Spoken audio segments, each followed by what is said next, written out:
오늘 여호수아서 5장 13절에서 6장 7절 말씀을 가지고 칼 들고 서 계신 주님, 칼 들고 서 계신 주님이라는 제목으로 하나님 말씀 나누겠습니다. 오늘 말씀은 여러분도 잘 아는 여리고성 이야기입니다. 여리고성 이야기하면 저는 생각나는 유머가 하나 있습니다.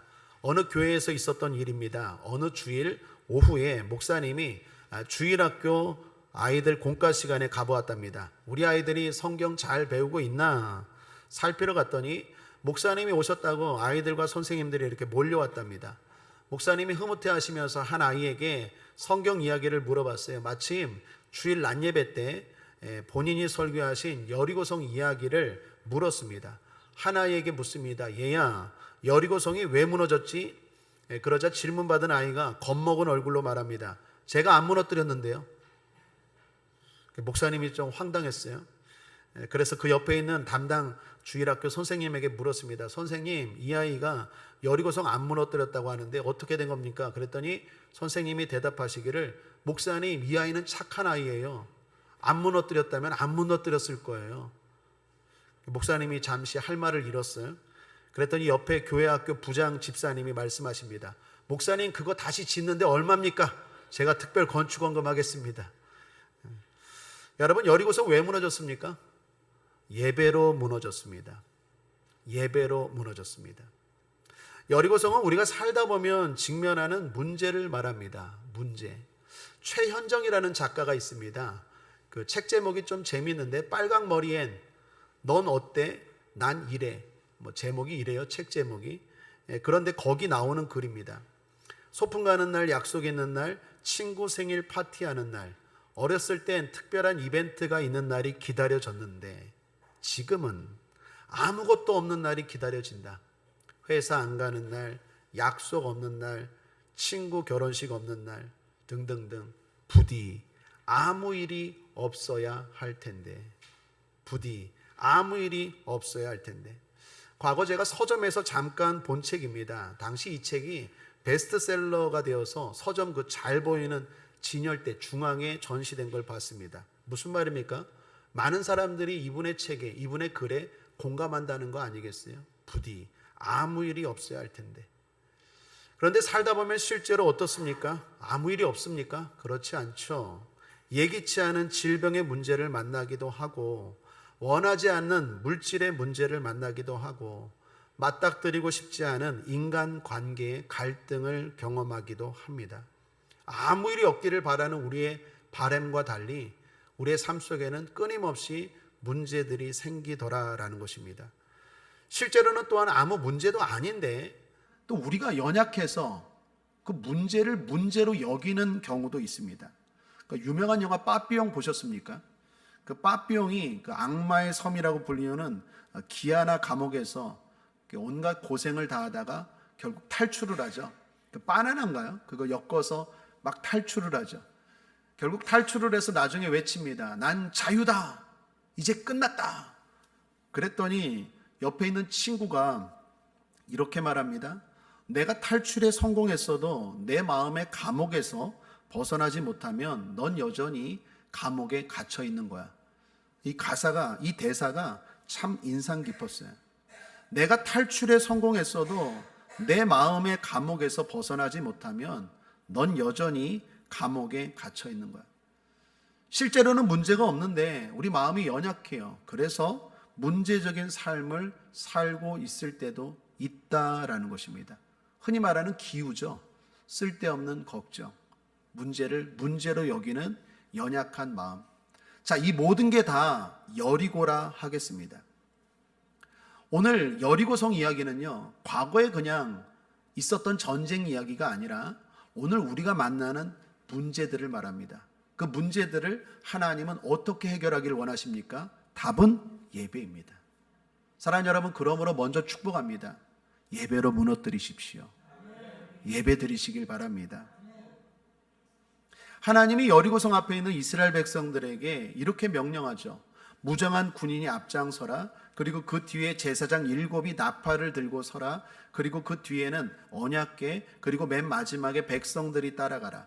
그렇게 해서 여리고성을 매일 하루에 한 바퀴씩 돌아라. 이게 하나님의 지시였습니다. 언약궤를 중심으로 앞뒤에 군인과 제사장 그리고 백성들이 행진하는 것입니다. 이거 바로 예배 대형입니다. 예배. 말도 안 되는 문제예요. 근데 하나님은 여리고성의 문제를 예배로 무너뜨리라 그랬고, 실제로 그렇게 했을 때 여리고성이 거짓말처럼 무너졌다라는 것입니다. 이건 우리에게 중요한 메시지를 줍니다. 그것은 문제를 만날 때마다 예배로 해결하는 것입니다. 여러분 알다시피 지금 가나안 땅에 들어오지 않았습니까? 그리고 여리고성 전쟁은요, 이스라엘 백성들이 경험한 첫 번째 전쟁이요, 또한 승리입니다.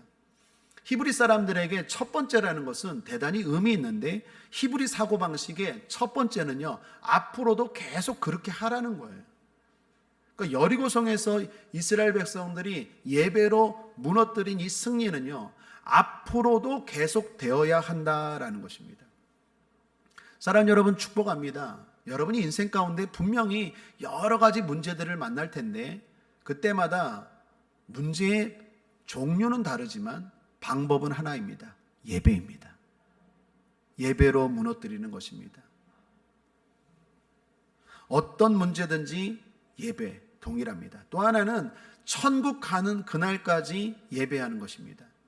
그렇게 말하는 이유는요, 나팔입니다. 여러분, 여리고성이 무너질 때, 무너지는 그날 어떤 일이 있었습니까? 하나님이 나팔을 불라고 하시죠. 6장 16절에 일곱 번째 제사장들이 나팔을 불 때에 여호수아가 백성에게 이르되 외치라, 여호와께서 너에게 이 성을 주셨느니라. 나팔을 불고 백성들이 외칠 때 여리고성이 무너졌습니다. 이스라엘에는요, 크게 두 개의 나팔이 있습니다. 하나는 은나팔, 하나는 양각나팔입니다. 그 은나팔은요, 보통 전쟁 때 백성들 이렇게 모집할 때 그때 부는 나팔이 은나팔입니다. 민수기 10장 2절에 나오죠. 은나팔 둘을 만들래 쳐서 만들어서 그것으로 회중을 소집하며 진을 진행케 할 것이라. 양각나팔은요, 희년, 그러니까 49년 안식년이 지난 바로 50년째 되는 희년은요, 이스라엘 백성들에게 다 해방과 자유가 주어지는 날입니다. 그 대속죄일이라고 해서 희년입니다. 희년에는요, 양각나팔을 불어요. 그러니까 나팔을 불지만 종류가 다릅니다. 그렇다면 오늘 여호수아 6장에서 하나님이 불라고 한 나팔은 은나팔일까요? 양각나팔일까요? 양각나팔이었어요. 성경은 분명히 가르쳐 줍니다. 6장 4절을 보시면 제사장 일곱은 일곱 양각나팔을 잡고 언약궤 앞에서 행할 것이요. 여러분, 이게 상식적으로 좀 말이 안 돼요. 지금 전쟁 아닙니까? 굳이 나팔을 불려면 은나팔을 부는 게 맞아요. 보통 전쟁 때 은나팔 부니까. 그런데 여기서는 양각나팔을 불래요. 왜 그럴까요? 양각나팔이 예수님을 상징하기 때문입니다. 희년에 양각나팔을 불었다고 하죠. 희년은 히브리어로 요벨이라고 하는데, 요벨이 어린 양이라는 뜻이고, 어린 양이 바로 우리를 위해서 십자가에 피 흘려 죽으신 예수님을 말하죠. 양각나팔을 불었다, 예배 드렸다라는 거고, 뿐만 아니라 이것은 마지막 주님 다시 오실 때까지 예배하라는 거예요. 여러분, 주님 다시 오시는 줄 믿습니다. 다시 오실 때 어떻게 다시 오십니까? 나팔 소리와 함께 오시죠. 마태복음 24장 31절에 저가 큰 나팔 소리와 함께 천사들을 보내리니 저희가 그 택하신 자들을 하늘 이 끝에서 저 끝까지 사방에서 모으리라. 데살로니가전서 4장 16절에 주께서 호령과 천사장의 소리와 하나님의 나팔로 친히 하늘로 쫓아 강림하시리니 그리스도 안에서 죽은 자들이 먼저 일어나고. 계시록에도 마지막 때 심판을 묘사하는 장면에 나팔이 나옵니다. 요한계시록 8장 2절에 내가 봄에 하나님 앞에 시위한 일곱 천사가 있어 일곱 나팔을 받았더라. 주님 다시 오실 때 나팔을 불고 옵니다. 이 땅의 마지막, 그게 바로 나팔이에요. 여러분, 우리가 천국 가는 그날까지, 이 땅에서 마지막까지 우리가 해야 될 일이 뭡니까? 문제를 특별히 만날 때마다 집중해야 되는 게 뭡니까? 예배라는 거예요. 처음도 예배요, 끝도 예배입니다. 우리의 무기는 예배입니다. 그렇다면 우리가 그런 승리의 예배를 드리기 위해서 필요한 요소는 뭘까요? 순종입니다. 여러분이 드리는 예배에 순종이 있게 되길 바랍니다. 어떤 순종일까요? 세 가지 순종을 점검해 보십시오. 내가 이런 순종으로 예배를 드리고 있나? 첫 번째는 인내의 순종입니다. 여러분, 우리가 예배하면 세상 사람들은 어떻게 반응하죠? 조롱합니다. 저 어렸을 때 그런 이야기 많이 듣습니다. 제가 축구를 잘하고 좋아해서 주일날 아이들이 항상 축구하자 그러면 저는 교회 가야 돼요. 예배 드려야 돼. 그러면 아이들이 그럽니다. 야, 예배는 무슨 예배? 예배한다고 뭐 달라져? 예배한다고 무슨 좋은 일이 일어나? 예배를 우습게 여겨요. 또 어떤 아이들은 막 조롱하고 비웃습니다. 여러분도 종류는 다르겠지만 세상 사람들이 나 교회 가야 돼, 주일날 예배 드려야 돼, 그러면 비슷할 거예요. 정도의 차이는 있지만. 여기 나오는 이스라엘 백성들도 그랬습니다. 여리고성이 앞에 있었어요. 전쟁을 해야 됩니다. 무너뜨려야 됩니다. 그런데 하나님이 예배를 명령하셨어요. 그 예배는 하루에 한 바퀴씩 성을 도는 거예요. 그 성 안에 있는 사람들이 어떻게 생각했을까요? 비웃었어요. 야, 쟤네 뭐하냐? 저렇게 돈다고 우리 성이 무너져? 그렇지 않지. 우리가 안전하지. 사실 그 여리고성은요 19m나 된대요. 지금도 고고학에서 발견된 자료에 보면 그 여리고성 흔적이 있거든요. 엄청나게 크고 이중벽으로 되어 있어서 당시에 철옹성과 같았다고 합니다. 더욱이 커서요 그 안에 샘물까지 있어서 식량도 많았고 먹을 물도 있고 그 성 안에 있는 사람들이요 1년 동안 밖에 안 나가도 살 수 있는 성이 여리고성이. 이스라엘 백성들이 만난 문제가요 그렇게 크고 강력한 문제예요. 그 안에 있는 사람들은 생각했어요. 우리가 안전하고 우리가 행복하고 우리가 강하지, 니네가 한번 돈다고 해서 이게 무너져? 조롱했어요. 마치 우리가 예배 드릴 때 조롱하는 세상 사람들과 똑같아요. 너희가 그렇게 예배한다고 이게 해결돼? 내가 돈 가진 내가 안전하지, 직장 다니는 내가 안전하지. 여러분 그런 이야기 아닙니까? 그런 상황에서 이스라엘 백성들이 하루에 한 바퀴씩 돕니다. 돌 때마다 여리고성이 무너졌습니까? 아니면 7일째 한꺼번에 무너졌습니까? 7일째 한꺼번에 무너졌죠. 여러분 생각해 보세요. 사람들은 조롱합니다. 뿐만 아니라 그런 상황에서 내가 하루에 한 바퀴씩 돌 때 여리고성이 문제가 조금씩이라도 해결되는 조짐이라도 보이면 예배 드리는 힘이 날까요, 안 날까요? 나죠. 예배 드릴 때마다 뭔가 해결되는 조짐이 보여. 뭔가 조금씩 무너져. 그러면 신난다. 예배 드리자. 예배 드릴 흔히 맛이 나잖아요. 근데 아무런 조짐이 안 보여. 여러분 먼저 축복합니다. 먼저 권면합니다. 여러분이 뭔가 문제를 앞두고 하나님 앞에 작정 예배를 드리고 하나님 앞에 기도할 때 문제가 해결되는 조짐을 기대하지 마시기를 주님의 이름으로 축복합니다. 아무런 조짐이 보이지 않아요. 오히려 낙심케 돼요. 문제는 마지막 날 한꺼번에 해결되는 거예요.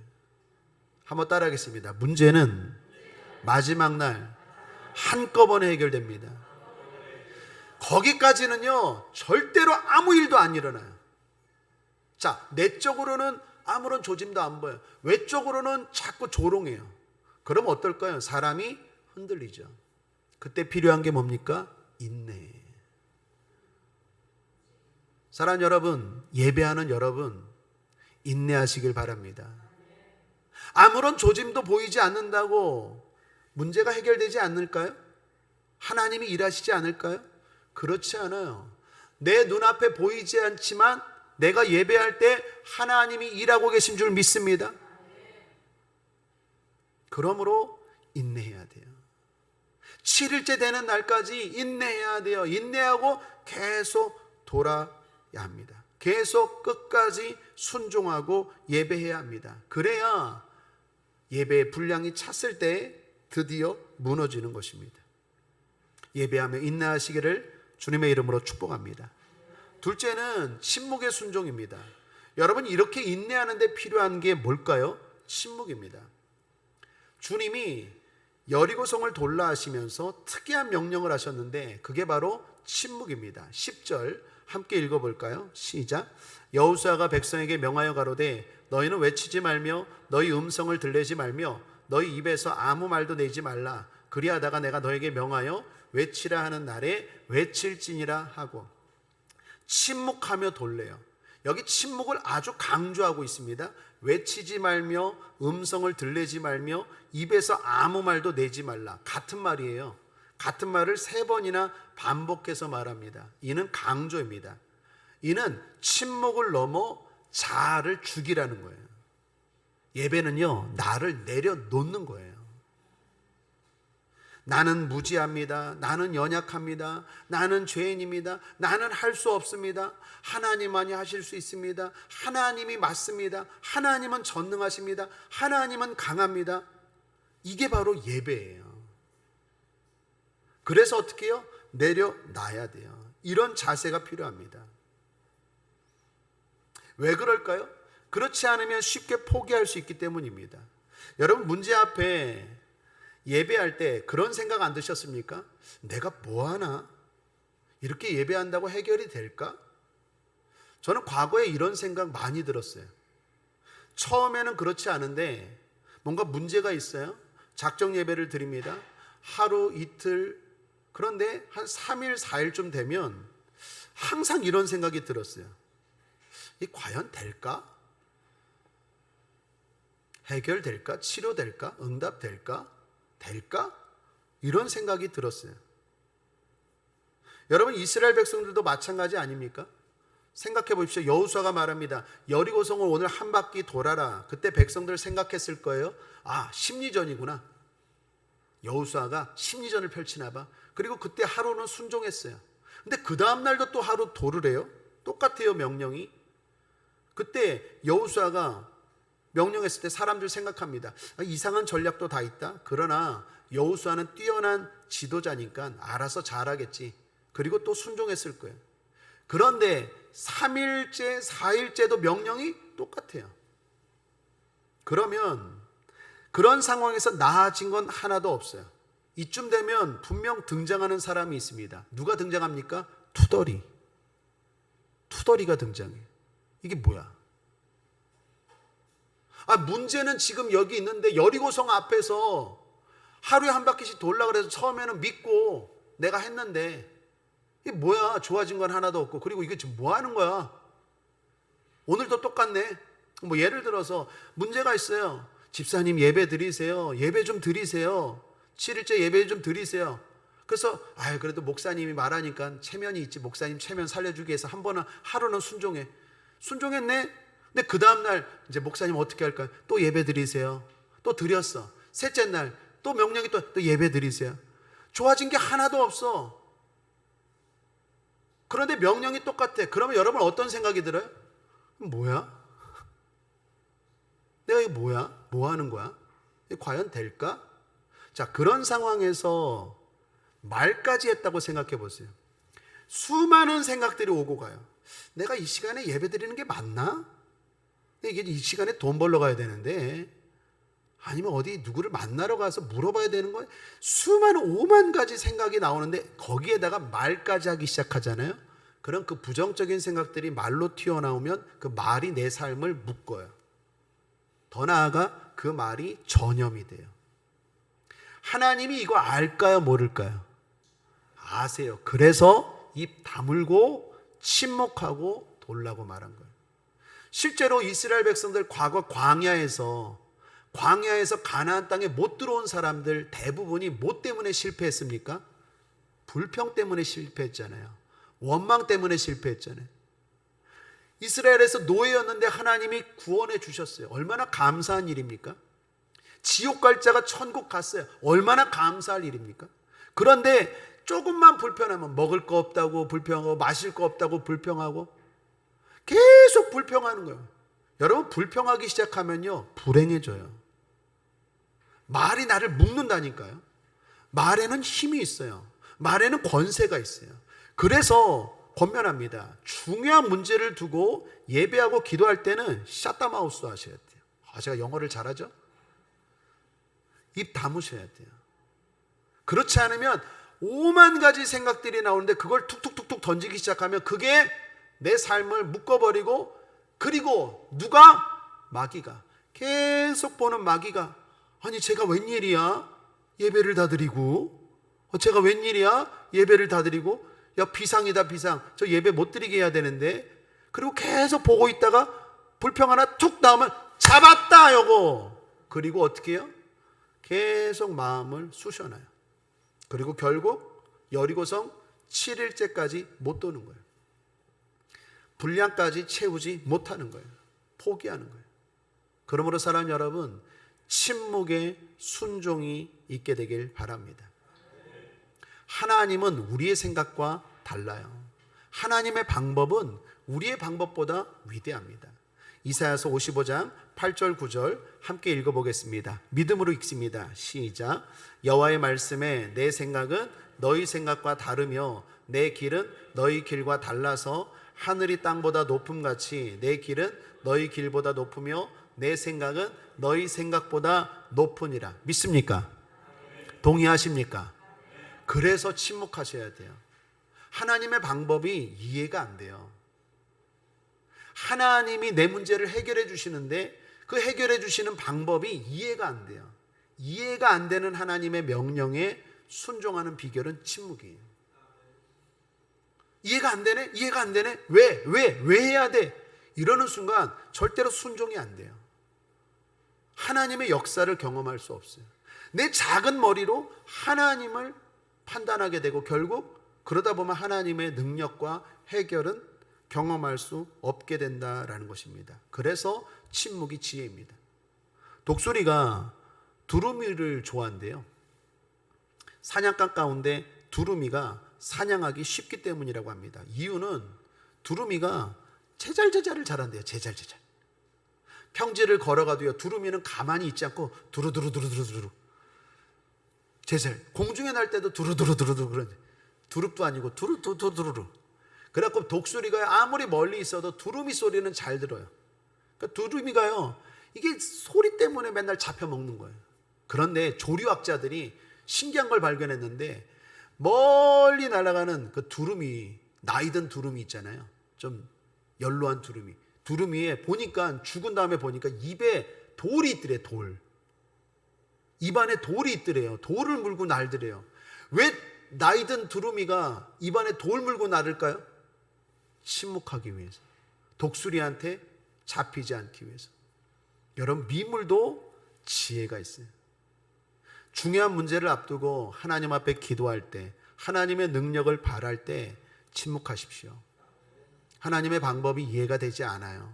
그래서 반드시 5만 가지 생각이 다가와요. 그리고 그런 생각들이 입술로 터져나오기 시작할 때는 결코 거의 100% 포기해요. 끝까지 여리고성 못 들어요. 끝까지 예배의 제단 못 쌓아요. 그러면 내 문제는 여전히 내가 해결해야 되는 거예요. 예배가 능력입니다. 예배가 해결합니다. 그러나 인내의 순종이 있을 때, 침묵의 순종이 있을 때 그 예배가 해결할 줄 믿습니다. 욥기 13장 5절입니다. 너희가 잠잠하고 잠잠하기를 원하노라. 이것이 너희의 지혜일 것이니라. 셋째는요, 외침의 순종입니다.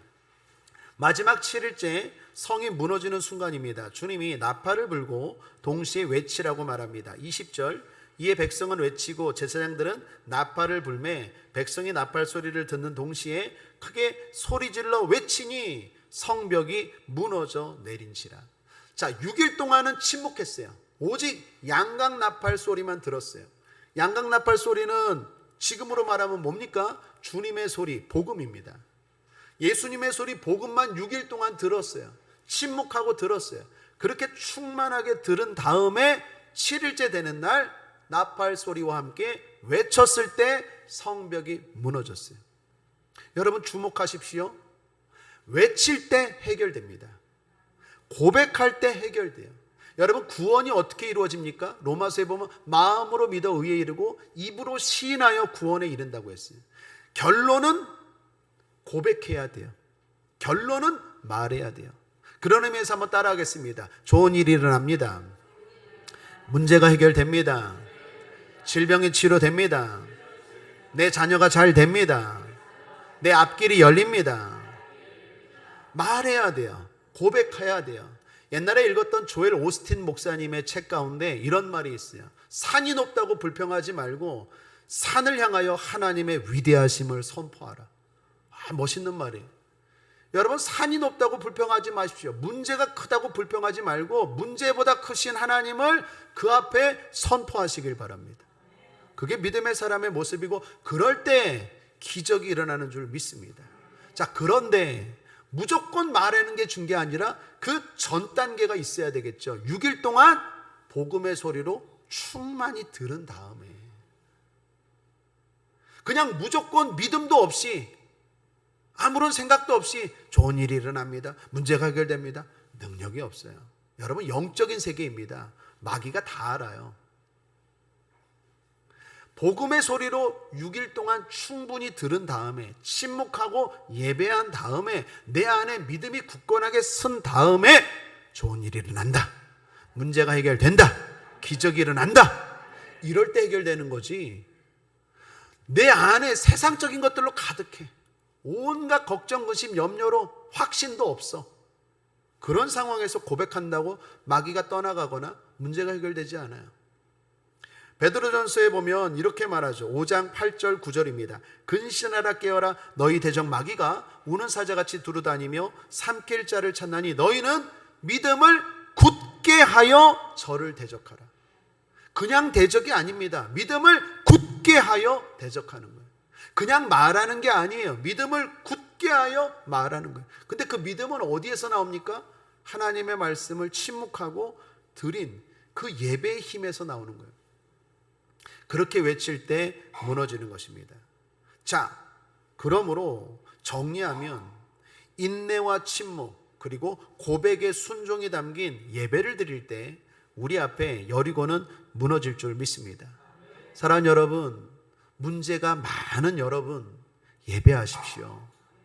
이 자리에 있는 여러분들이 어떤 문제를 가지고 종류는 다르고 크기와 정도는 다를지라도 하나님의 방법, 우리의 대답은 하나입니다. 예배입니다. 예배하면 치료되고, 예배하면 해결되고, 예배하면 회복되고, 예배하면 길이 열리고, 예배하면 하나님이 역사하십니다. 문제 앞에 우리의 작전은 예배입니다. 자, 그런데 예배하라라고 하는데 이 예배에 대한 순종이 잘 안 돼요. 한 집사님과 대화 중에 이런 기도 부탁을 하십니다. 목사님, 떨어진 믿음을 위해서 기도해 주세요. 왜요? 그랬더니 옛날에는 문제가 있을 때마다 예배를 작정했대요.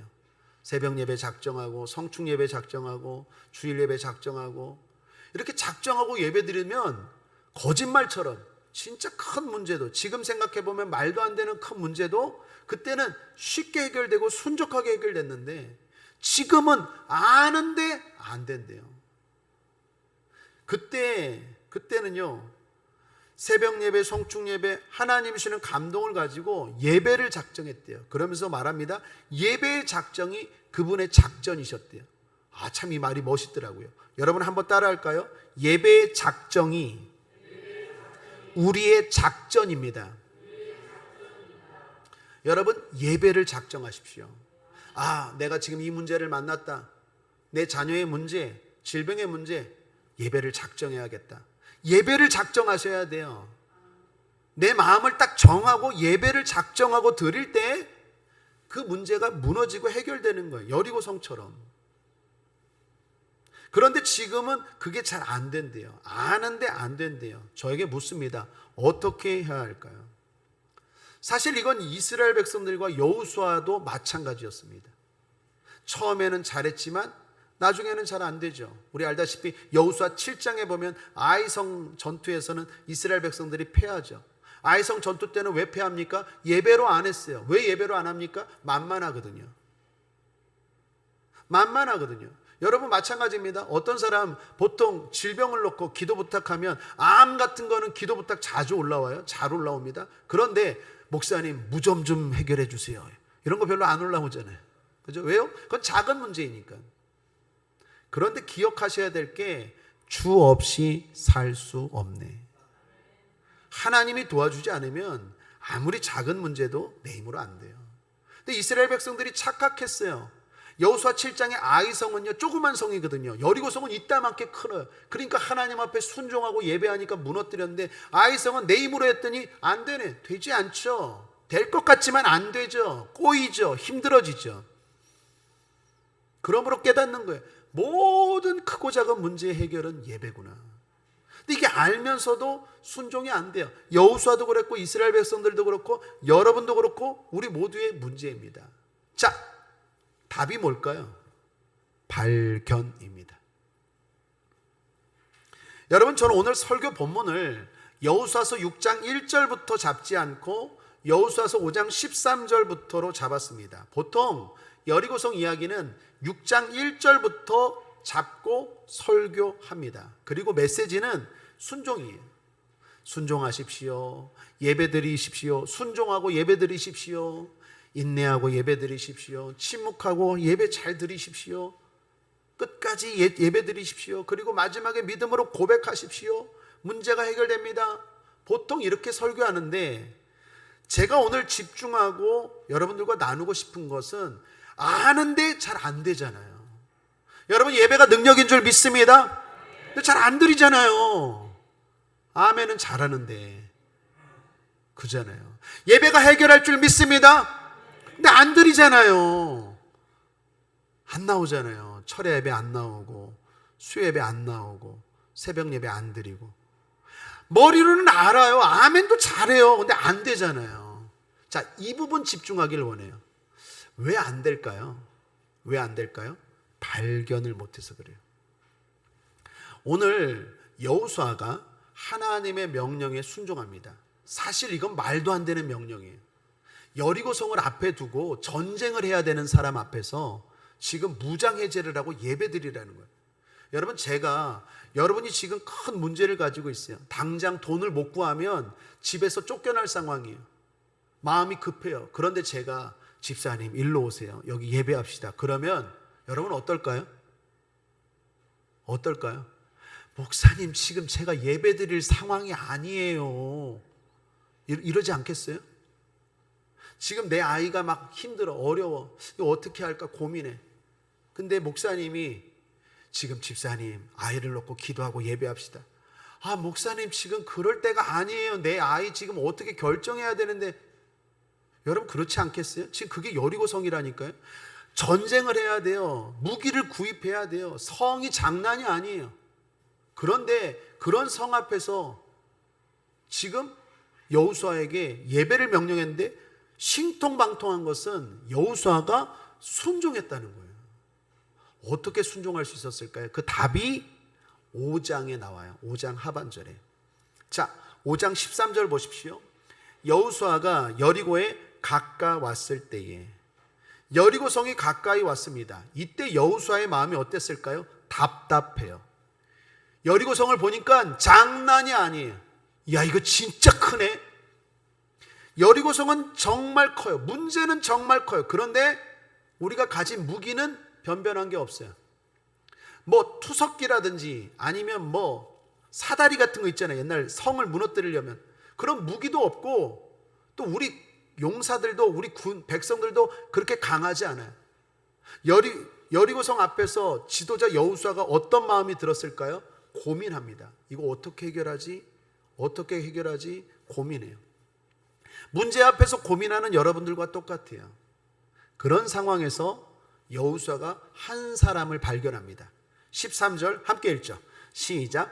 여호수아가 여리고에 가까웠을 때에 눈을 들어본즉 한 사람이 칼을 빼어 손에 들고 마주 섰는지라. 여호수아가 나아가서 그에게 묻되 너는 우리를 위하느냐 우리의 대적을 위하느냐. 이 사람이 이렇게 대답합니다. 나는 여호와의 군대 장관이다. 그 말을 듣고 여호수아가 바로 엎드립니다. 14절. 그가 가로되 아니라 나는 여호와의 군대 장관으로 이제 왔느니라. 여호수아가 땅에 엎드려 절하고 가로되 나의 주여 종에게 무슨 말씀을 하려 하시나이까? 그랬더니 그 사람이 여호수아에게 신을 벗으래요. 신을. 15절.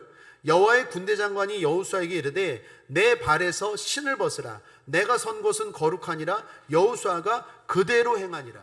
여러분, 신을 벗으래요. 생각나는 이야기 없습니까?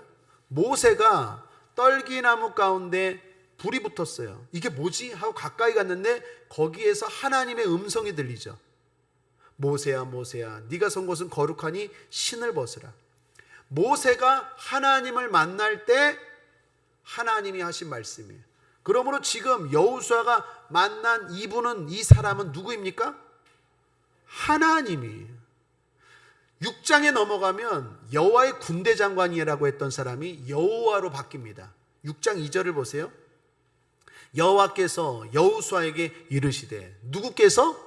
여호와께서. 5장 하반절에서는 여호와의 군대 장관이라고 했는데 여기서는 여호와래요. 그러니까 이분은 누구입니까? 하나님이에요. 자, 그런데 여기서 문제가 있어요. 질문합니다. 지금까지 하나님을 본 사람이 있습니까? 없습니까? 역사 이래로 하나님을 봤다 하는 사람이 있습니까? 없습니까? 아니, 여기 있는 분들에게 질문해 보죠. 여러분, 하나님 보셨습니까? 본 분 계십니까? 없어요. 하나님은 볼 수도 없고 보면 죽어요. 죄인인 우리가 거룩한 하나님을 대면할 수 없어요. 그런데 여호수아가 하나님을 봤대요. 하나님인데 사람이에요. 하나님인데 봤어요. 이분 누구입니까? 성자 예수님이에요. 육신의 사람의 몸을 입고 이 땅에 오신 예수님, 바로 그 예수님이에요. 여러분, 예수님은 신약에만 있던 게 아니라 천지 창조할 때부터 있어요. 구약에도 예수님이 등장합니다. 여호수아가 만난 이분이 누구입니까? 예수님이에요. 하나님이시자 사람인 예수님이에요. 이분을 만났어요. 이분을 만나는데 주목할 것, 이분이 어떻게 등장했다고요? 13절 다시 함께 읽어보겠습니다. 13절 시작. 여호수아가 여리고에 가까웠을 때에 눈을 들어본즉 한 사람이 칼을 빼어 손에 들고 마주 섰는지라. 저를 보십시오. 이게 오늘 핵심입니다. 예수님이 여호수아를 만나 주셨는데 어떻게 만났습니까? 떡을 가지고, 무기를 가지고? 아니요, 칼을 빼어 손에 들고 만나 주셨어요. 왜요? 뭘 의미합니까? 이 전쟁은 내가 싸운다라는 거예요. 이 전쟁은 나의 싸움이라는 거예요. 내가 너를 위해 싸우겠다라는 거예요. 여리고만 보지 말고 여리고 옆에 있는 나를 보라는 거예요. 여러분, 문제만 보지 말고 문제 옆에 칼 들고 서 계신 주님을 보시길 바랍니다. 주님이 싸우는 거예요. 주님이 싸워야 해결돼요. 내가 싸우니까 맨날 안 되는 거예요. 내 자식 내가 기르니까 안 된다니까요. 내가 내 가정 문제를 책임지려고 하니까 안 되는 거예요. 주님이 해야 해결돼요. 주님이 내 자식 바꿀 수 있다니까요. 주님이 우리 가정의 문제, 물질의 문제, 질병의 문제, 주님이 싸우셔야 해결돼요. 주님은 싸울 준비가 되어 있어요. 레디! 준비가 되어 있어요. 여호수아가 그 주님을 발견한 거예요. 그리고 엎드린 거예요. 자, 그 다음에 6장이에요. 그 다음에 주님이 명령합니다. 하루에 한 바퀴씩 돌아라. 언약궤를 메고 돌아라. 제사장들이 돌아라. 앞에는 양강나팔 잡고 돌아라. 군인이 무장하라. 이거 예배입니다. 예배 드리라는 게 믿어지는 거예요. 왜? 칼 들고 서 계신 주님을 발견했기 때문에 예배가 능력임이 믿어지는 거예요. 오늘 우리는 왜 예배가 능력임이 안 믿어질까요? 주님이 안 보이기 때문에 그래요. 우리 2부 예배 때도 그렇게 한번 했더니 따라 하셨는데 3부 예배 성도님들도 한번 따라 하시겠어요? 옆에 한번 이렇게 쓱 보세요. 이렇게 그냥 보지 말고 이렇게 쓱 한번 보세요. 자, 시작. 쓱. 자, 보이십니까? 보이세요? 칼 들고 서 계신 주님 보이세요? 2부 예배 때는 또 거짓말 하더라고요. 보입니다, 목사님. 그러더라고요. 보이긴 뭐가 보여요. 칼이 얼마네요? 그랬더니 칼이 이만해요. 여러분, 진짜라니까요. 여러분 옆에 칼 들고 서 계신 주님이 계세요. 그 주님이 말합니다. 왜 네가 싸우려고 하니? 자꾸 내가 싸우게 만들어야지. 이 전쟁은 네 전쟁이 아니라 내 전쟁이야. 너는 뭐 해야 돼? 예배해. 예배. 나를 드러내는 예배. 엎드려. 발발거리고 뛰어다니지 말고 엎드려. 와서 엎드려. 그러면 내가 싸울게. 이게 메시지예요. 그러니까 어떻게 해요? 여호수아가 믿어지는 거예요. 믿어지는 거예요. 자, 그렇다면 한 가지만 더. 여호수아는 예수님을 발견했어요. 보여요. 우리는 왜 안 보일까요? 여러분 보입니까? 안 보여요. 우리는 왜 안 보일까요? 우리도 내 옆에 칼 들고 서 계신 주님, 이 주님이 보이면 나도 바로 엎드리고 그냥 새벽 예배, 주일 예배, 수요 예배, 주일 오후 예배, 철야 예배, 작정 예배, 그냥 문제가 있을 때마다 그냥 믿습니다 하고 드리고 그냥 예수님이 착착착착착 이런 일을 그냥 승승장구를 경험할 텐데 왜 우리는 안 보일까요? 왜 우리는 안 보일까요? 그 예수님이 보이면 나도 진짜 예배 드릴 텐데. 여호수아는 봤잖아요, 목사님. 우리는 못 봤잖아요. 안 보이는데요. 여호수아가 본 걸요, 잘 보셔야 돼요. 여호수아가 어떻게 봤어요? 13절 다시 한번 보겠습니다. 시작. 여호수아가 여리고에 가까웠을 때, 자, 여기요. 어떻게 봤다고요? 눈을 들어 본즉. 눈을 들어를 주목하셔야 돼요. 이게 그냥 이렇게 눈을 들어 이 얘기가 아니에요. 이 히브리어에 담긴 의미는 믿음으로 봤다라는 거예요. 걱정만 하지 않고 저거 어떻게 해결하지? 어떻게 하지? 고민하고 이렇게 걱정하지 말고 믿습니다 하고 믿음으로 봤다라는 거예요. 여러분 왜 이 이야기가 나오냐면 앞에 아브라함도 그랬어요. 창세기 13장에 보면 함께 했던 조카 롯이 떠나가고 혼자 남았을 때 하나님이 이렇게 말합니다. 창세기 13장 14절입니다. 롯이 아브라함을 떠난 후에 여호와께서 아브라함에게 이르시되 너는 눈을 들어.